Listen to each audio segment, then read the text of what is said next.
ponos britanske brodogradnje. Luksuzni prekooceanski brod Titanic udario na svom prvom putovanju u ledenu santu i potonuo u mračne vode Atlantika 15. travnja 1912.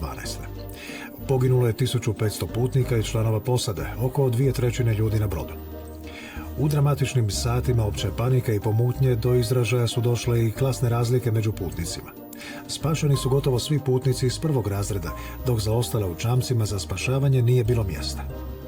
Za mnoge Hrvate to je bilo kobno. Prema popisu putnika, naši su ljudi imali austro-ugarske putovnice. Poslije je otkriveno da ih je bilo 30, svi s jednosmjernom kartom u 3. razredu. Većina njih, 18, bila iz Like, ostali su bili iz Posavine, Čazme, Crikvenice i iz Kvarnera. Nakon potonuća pronađeno je samo tijelo Ignjaca Hendekovića, koje je pokopano u kanadskom gradu Halifaxu. 26 Hrvata zauvijek je progutao hladni Atlantik, dok je kalvariju na moru preživjelo njih 3.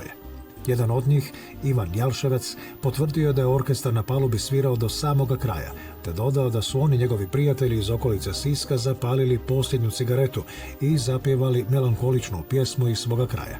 Oj, Savo Savice, tija voda ladna, ponesi me tamo i onamo. Uz Titanicovu tragediju vezano je još 70 Hrvata.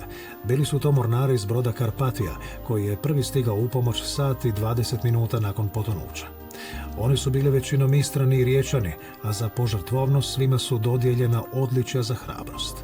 Zbog strašne nesreće iduće godine u Londonu održana prva konferencija o sigurnosti plovidbe morima, na kojoj je odlučeno da ubuduće svaki brod mora imati dovoljno čamaca za spašavanje svih putnika.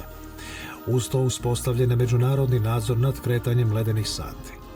Titanicova olupina otkrivena je 1985. godine na dubini od gotovo 4000 metara. Danas se u svijetu brojni timovi bave istraživanjem potonulog diva. Jedini sačuvani prsluk za spašavanje u Europi izložen je u Pomorskom i povijesnom muzeju Hrvatskog primorja u Rijeci. U Hrvatskoj također djeluje udruga Titanic 100, koja prikuplja priče i predmete o velikoj tragediji na moru. Više o postignućima udruge te skupljene artefakte možete pogledati u Titanikovoj spomen kući u selu Bratini pokraj Pisarovine.